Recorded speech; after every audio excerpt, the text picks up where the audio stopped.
Assalamualaikum warahmatullahi wabarakatuh. Waalaikumsalam. Apa kabar sahabat Tabis? Semoga kita senantiasa diberikan kesehatan yang berkah dan senantiasa dalam naungan rahmat Allah Subhanahu wa taala. Baik, untuk pertemuan kali ini kita akan berbincang-bincang santai bersama penulis buku bestseller Ilmu Tajwid Bahasa Inggris oleh Mr. Zain yang sudah hadir di tempat kita. Halo Mr. Zain. Hello. Good afternoon Mr. Zain. Good afternoon. It's nice to see you. Nice to see you too. Thank you. Baik, perlu saya perkenalkan ya siapa Mr. Zain ya. Saya bacakan profil singkat aja. Khususnya di bidang pendidikan bahasa Inggris ya, dalam aspek speaking, terutama aspek speaking. Jadi pada tahun 2002 Mr. Zain ini sudah menggeluti bahasa Inggris di kursus bahasa Inggris Australian English Course Jember. Kemudian 2004 sambil melatih spiritualnya gitu ya Mr. Zain, kemudian mondok di Pondok Pesantren Nurul Jadid Probolinggo. Dan dilanjutkan pada 2008 kursus bahasa Inggris di Pare ya, ada 2 tempat kursusnya ya Mr. Zain ya. Dan di tahun 2010 Mr. Zain ini mengikuti kursus bahasa Inggris di Ohio University, USA, betul ya Prof? Oke. Baik, ini menarik Mr. Zain karena ini apresiasi saya terhadap buku ini karena ini banyak menarik minat teman-teman saya ya, yang saya tahu kenapa sih ini asik loh ilmu tajwid bahasa Inggris, banyak yang penasaran di situ Prof gitu. Jadi Mr. Zain ini berhasil membuat satu karya ya, karyanya banyak nih teman-teman Tabis. Karya Mr. Zain ini bisa dilacak juga, di googling bisa apa aja nih karyanya dari Mr. Zain. Dan salah satu karyanya yang fenomenal, yang bestseller adalah buku Ilmu Tajwid Bahasa Inggris, begitu ya Prof. Ini saya kebiasaan manggil Prof ya, karena dalam keseharian saya panggil Mr. Zain nih Prof. Saya tahu kualitas keilmuan beliau, saya tahu kualitas speaking beliau, karena saya juga pernah satu periode belajar di tempat yang sama di Pasca Sarjana UIN Sunan Kalijaga begitu. Jadi Mr. Zain ini sering mengikuti acara-acara seminar internasional, termasuk menjadi pembicara dalam event-event seminar internasional gitu. Jadi saya tahu persis nih bagaimana kualitas speaking beliau gitu, Mr. Zain.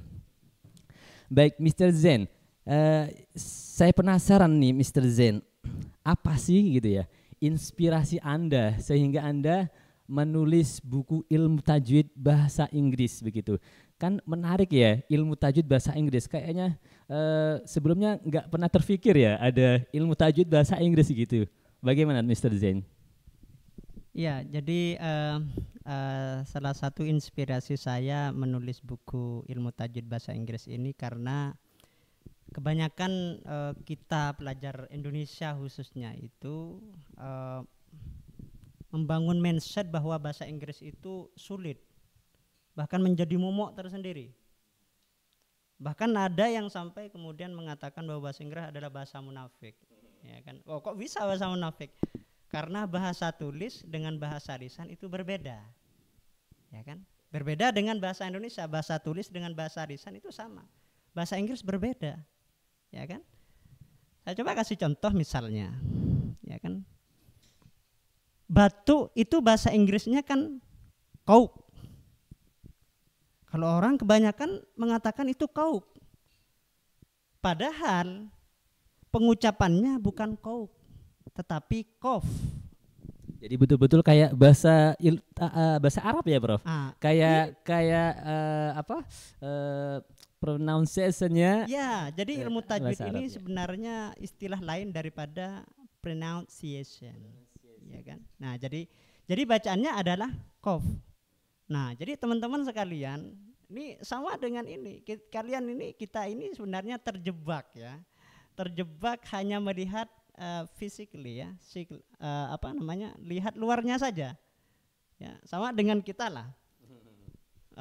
Lihat cewek, lihat fisiknya saja tanpa masuk ke dalam. Sama dengan Anda.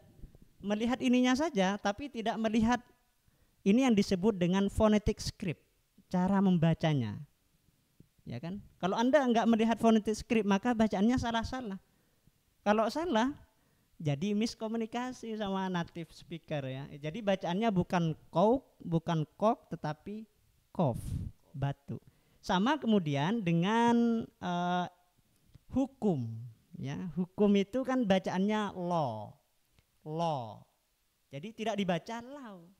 Kalau Anda membaca law itu maknanya sudah berbeda, bukan lagi bermakna hukum ya. Nah gitu. Loh, terus bagaimana? Karena kamus pegangannya 25 miliar, 25 ton, ya itu enggak ada ininya. Enggak ada. Nah, terlengkap. Jadi kamus pegangan yang harus teman-teman pegang adalah kamus versi British yaitu Oxford. Atau kalau versi Amerika itu Longman ya. Nah, di situ Anda akan menemukan di situ phonetic script seperti ini. Ya, fonetik. Ini penting ya, ini panduan kita membaca dengan tepat. Nah, di sini ada simbol ya, simbol O pendek, kemudian simbol O panjang. Nah, teman-teman, kita akan membahas tentang itu sedikit panjang pendek, bacaan lemas, bacaan tebal, bacaan tipis. Nah, gitu ya. Misalnya apa ini? Snack. Ya, atau Anda membaca snack ya. Kalau Anda membaca snack itu makanan ringan. Tapi kalau Anda bilang mau beli makanan ringan tapi Anda salah mengucapkan snake ya, itu sudah maknanya ular. Ya. Sit. Kalau Anda membaca pendek itu maknanya duduk. Tapi kalau Anda membaca tebal, kita membaca tebal. Mr. Zen, come on, sit down. Mr. Zen, brengsek duduk. Nah, ini maknanya sit ya, bacaannya tebal. Jadi harus dibaca tipis. Beach ya, harus panjang. I go to the beach ya, panjang. Tapi kalau Anda membaca pendek I go to the beach, itu maknanya sudah konotasinya negatif ya, maknanya sudah pelacur. Nah, jadi panjang pendek tebal tipis ini yang ini yang saya suguhkan dalam buku saya ya. Jadi kita banyak menggunakan istilah-istilah tajwid ya, sehingga mereka senang untuk belajar ya, tersoking senang untuk belajar bahasa Inggris. Nah, ini istilah-istilah yang saya ambil. Kalau saya mengambil istilah bahasa asing, sudah belajar bahasa Inggris udah sulit apalagi menghafal istilahnya ya. Makanya kemudian saya gunakan strategi pembelajaran yang menarik dan inovatif. Yeah. Betul. Memang menyuguhkan nuansa lain dari penyebutan gitu ya, Mr. Zen ya. Betul. Penyebutan, pelafalan bahasa Inggris yang benar. Ternyata memang pelafalan bahasa Inggris ini ya tidak jauh beda dengan bahasa Arab ya. Tidak jauh berbeda. Mr. Zen. Betul. Jadi tidak menjamin juga yang vocabnya ribuan dia bisa mengucapkan dengan tepat. Itu tergantung dari dia bisa belajar pronunciation apa enggak, ya kan? Karena tadi vocabnya banyak tapi mengucapkan mengucapkan itu salah-salah. Nah, itu bermasalah. Jadi lebih baik sedikit kosakatanya, kemudian yang penting pelafalannya betul gitu. Nah, pelafalannya betul. Nah, jadi sedikit tapi pelafalannya betul. Nah, ini lebih baik daripada vocabnya banyak tapi pengucapannya salah-salah. Nah, gitu. Baik. Nah, ini kan panduan ya. Buku ilmu tajwid ini adalah panduan kita bisa speaking, bisa pede. Kalau orang mengucapkan dengan tepat, dengan kaidah-kaidah pengucapan dengan tepat, itu bisa pede ngomong Inggris. Kita nggak pede itu salah satunya karena ini bacaannya bagaimana ya kira-kira begitu. Nah, orang kan bisa membaca Al-Quran itu melalui tajwid dulu. Belajar makharijul huruf, sifatul huruf, bacaan lemas, mat layin, mat tabi'i. Nah, jadi begitu Pak Yai. Ini saya manggilnya Pak Yai Hanif ya. Baik, menarik ya teman-teman Tabis ya.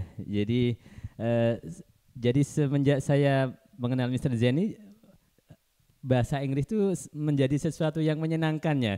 Ternyata buat fun gitu ya. Jadi asik sekali nih. Coba dari dulu ya Mr. Zen. Jadi dulu sebelum saya ke Malaysia coba, saya sudah menimba ilmu ini dulu kan lumayan gitu, nggak parah-parah banget ketika hidup 5 tahun di Malaysia gitu ya. Oke. Betul. Jadi terus kemudian nih Mr. Zen, saya mau tanya secara garis besar nih, buku ini isinya membahas tentang apa saja gitu, Mr. Zen? Ada apa aja nih di dalam buku ini? Ya, jadi di buku ini kan akan mau cetak ketiga begitu ya. Jadi cetakan ketiga akan kita buat part 1 sama part 2 dan ada banyak yang masih menunggu bahwa buku itu harus dikasih audio.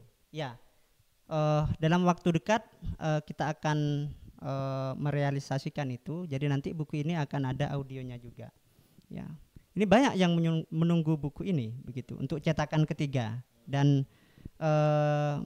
kalau tidak ada audionya mereka juga bingung bagaimana cara mengucapkan begitu ya. Jadi audio ini sebagai pembantu yang insya Allah nanti akan kita ada audionya. Jadi overall dalam buku ini dia berbicara tentang makharijul huruf, sifatul huruf ya. Jadi huruf itu ada 2. Jadi ada huruf konsonan, ada huruf mati, kemudian ada huruf vokal, huruf hidup. Nah, jadi hal yang terpenting pertama yang perlu kita pahami yang fundamental adalah untuk membaca buku ilmu tajwid itu, kemudian membaca kamus ini adalah kita harus tahu simbol. Jadi simbol bacaan O pendek, O panjang, E pendek, E panjang, kemudian huruf konsonan juga begitu gitu. Jadi sifat hurufnya bagaimana harus tahu. Karena ada huruf yang sama, hampir sama pengucapannya, panjang pendeknya. Kemudian mengucapkan makharijul huruf. Nah, ini buku ini kita lengkap itu. Nah, selain itu ada hukum bacaan, bacaan panjang, bacaan pendek, bacaan lemas gitu. Nah, sama dengan ini. Ya. Jadi ini bacaannya snake. Oke, snake. Ini bacaannya snake. Ya, jadi lemas bacaannya. Bacaan A sama dengan I'm sorry for coming late. Late tidak dibaca late. Kalau late itu mempersilahkan. Tapi kalau late lemas itu glide vowel kalau istilah Inggrisnya itu. Ya. Tapi kalau dalam kita menggunakan ilmu tajwid, istilah Al-Quran itu disebut dengan mat layin. Ya, mat layin gitu. Lemas. Sit, shit. Pendek. Tapi kalau kita membacanya panjang, seat itu tempat duduk. Let have a seat. Tempat duduk. Kalau dibaca pendek, sit. Verb ya, kata kerja, perintah. Tapi kalau kita membacanya tebal, sha. Sha, SH ini sha ya. Shit. Itu maknanya sudah negatif. Nah, sama dengan ini. Ini bacaannya pendek, beach. Oh, sorry, ini bacaannya panjang, beach. Ya. Simbolnya I.2. Tapi kalau ini bacaannya pendek, beach. Nah, kalau kita membacanya kedua-duanya itu sama-sama pendek itu bisa salah paham orang-orang. Nah, ini teman-teman pentingnya di sini. Nah, salah satunya, jadi ada qalqalah juga. Buku ini kita lengkapi dengan qalqalah kubro, qalqalah sugro gitu. Ada desisnya juga, ada pop sound. Misalnya apa? Wanted. Tulisannya ya, wanted. Yang itu bacaannya yang tepat adalah wanted. Yes. Nah, jadi ada pop soundnya, ada desisnya, ada qalqalah kubro, qalqalah sugro. Kemudian ada idgham bigun. Jadi ada bacaan idgham. Jadi ada bacaan apa itu idgham? Misalnya, tell her I miss her. Maka kalau digabung, tell her I miss her. it in, put it in. Badai. Nah, jadi huruf mati bertemu huruf hidup dimasukkan. Badai menjadi badai. Itu yang disebut dengan idgham, memasukkan. Atau kalau dalam istilah Inggris itu link up. Nah, jadi overall tentang itu. Kemudian di bagian akhir kita lengkapi dengan vocab, Pak Yai. Jadi di bagian akhir itu kita lengkapi dengan vocab. Ya, jadi buku ini didesain untuk belajar pronunciation dan vocabnya juga, begitu. Terus ini menarik ya, Mr. Zain ya. Jadi biasanya nih perbandingannya ya, kalau ilmu tajwid bahasa Arab ya atau Al-Quran, tajwid Al-Quran itu kan tipis-tipis nih gitu, bukunya Betul. kan tipis-tipis. Betul. Sedangkan ini kan tebel gitu. Tebal. Padahal kurang lebih sama begitu, Mr. Zain. Jadi mungkin karena apa nanti ya pada sesi berikutnya ya, Mr. Zain, buku berikutnya ya. Ya, buku berikutnya kita buat tipis dan sangat lebih sederhana. Sederhana dan gampang dipahami oleh mereka yang belajar bahasa Inggris, ingin mengembangkan speaking. Nah, begitu. Ini berapa lama Mr. Zain bisa menulis buku ilmu tajwid bahasa Inggris? Ya, kurang lebih saya menulis buku ini sekitar 3 bulan begitu. 3 bulan bisa Ya. jadi segini ya? 3 Bagus bulan. kayak gini. 3 bulan. Karena saya datanya itu dulu dapat ketika ke Amerika ya, pada tahun 2010 saya dapat beasiswa program short course. Jadi di sana saya mendapatkan banyak buku-buku tentang pronunciation. Nah, lalu kemudian karena orang ketika balik ke Indonesia, saya terbesit untuk menulis apa yang kira-kira ya untuk mematahkan mindset orang yang bahasa Inggris itu bahasa munafik. Masa enggak ada rumusnya gitu, enggak ada solusinya. Ternyata saya gunakan istilah seolah-olah ada ilham begitu ya. Ada ilham, wah ini kalau dikasih pronunciation ini orang enggak paham. Harus dikasih yang lebih mudah, yang orang kemudian tersoking untuk Istilah muda ya, istilah yang santri atau apa yang background kita itu agama begitu ya, mereka akan paham gitu ya, akan mudah.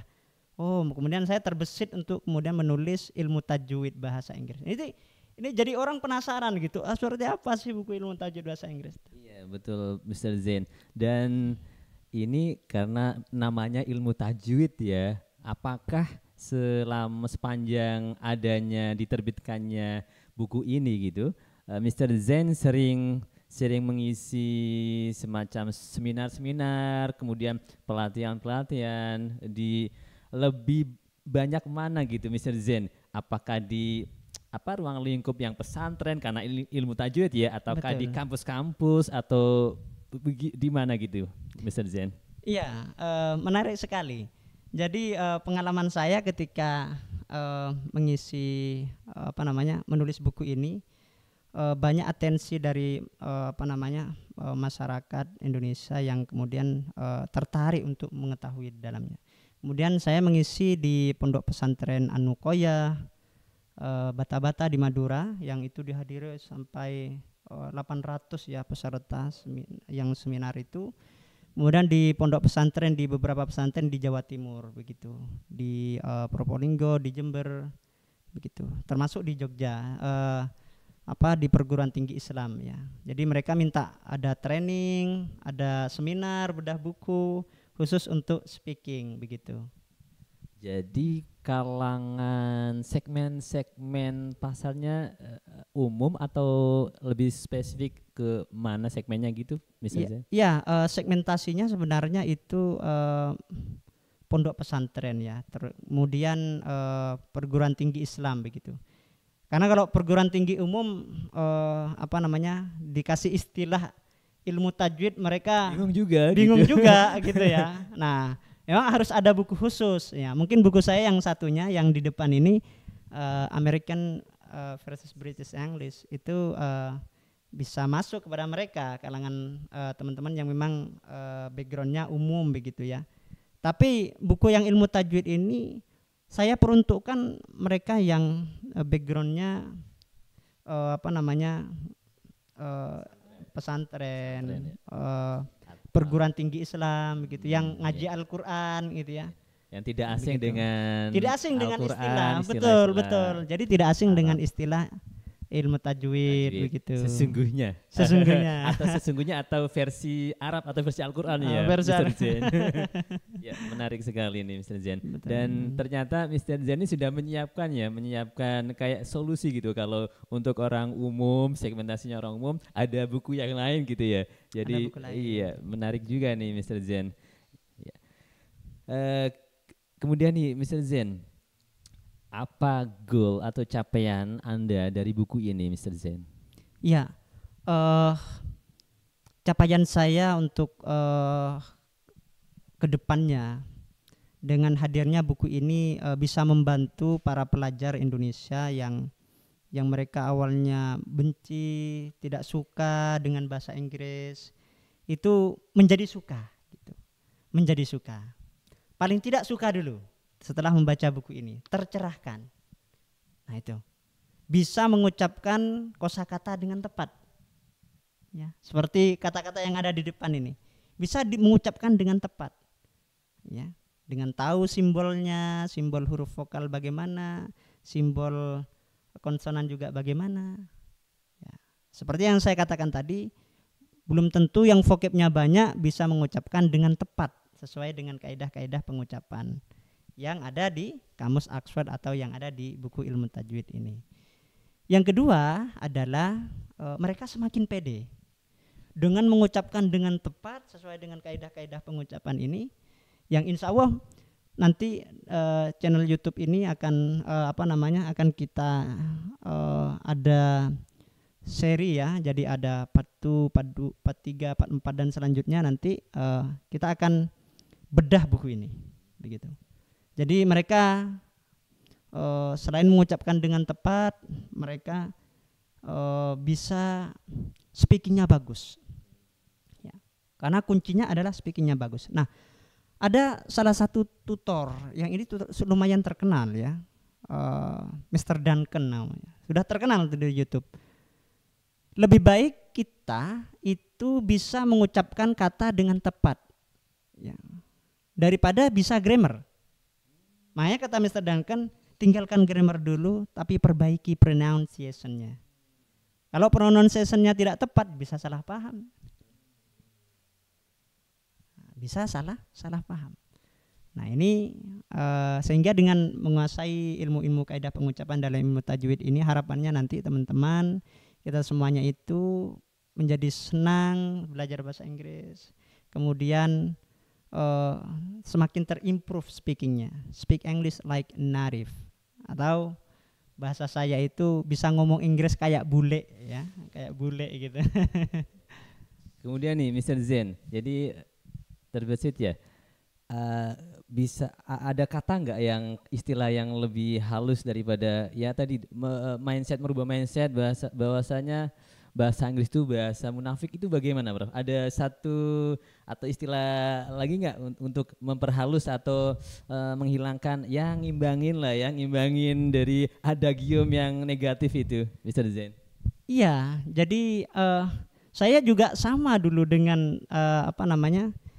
dengan teman-teman yang mindsetnya masih mereka bilang bahwa bahasa Inggris adalah bahasa munafik. Sehingga begini, kalau kita sudah mengucapkan bahasa munafik atau saya benci sama bahasa Inggris, ketika Anda sengaja mengucapkan itu akan terbawa ke dalam alam bawah sadar ya. Ketika terbawa ke dalam alam bawah sadar, maka itu yang kemudian membuat kita enggan untuk belajar bahasa Inggris. Makanya ada yang mengatakan bahwa ucapan itu adalah doa. Jadi kita hati-hati mengucapkan, ya kan? Makanya di buku saya yang selanjutnya itu nanti akan ada metode English hypnotherapy. Ya. Jadi kita punya dua problem Pak Yai. Jadi ya problem kita itu kenapa nggak bisa bahasa Inggris, nggak bisa speaking itu karena ada dua problem. Ada problem hardware, ada problem software. Problem hardware itu terkait dengan grammar, penguasaan grammar, vocab, uh, pronunciation dan lain sebagainya. Ya. Itu problem hardware. Yang sebenarnya kita sudah belajar bahasa Inggris itu udah 5 tahun sampai 10 tahun dari SD sampai kuliah itu bahasa Inggrisnya kok mandek di situ saja. Bisa jadi problem hardware-nya. Atau bisa jadi yang paling rentan itu adalah problem software. Problem software itu apa? Tidak pede. Problem mental ya. Jadi problem tidak pede, enggak senang sama bahasa Inggris. Itu problem mental, problem software. Dan itu bisa diatasi ya. Bukan bisa dihilangkan, bukan. Kalau dihilangkan tidak bisa. Jadi kadarnya dikurangi. Dengan apa? Dengan metode hipnoterapi yang sedang saya tulis. Ya, yang sedang saya tulis itu. Jadi ketika problem softwarenya sudah teratasi, problem hardwarenya sudah teratasi, mereka semakin pede belajar bahasa Inggris itu. Semakin bisa. Saya yakin bisa. Saya nanti akan menggunakan metode hipnoterapi lewat sugesti begitu. Ya. Jadi orang yang ini menarik ya. Jadi lebih menarik lagi dari ilmu tajwid buku ini, metode English hipnoterapi itu.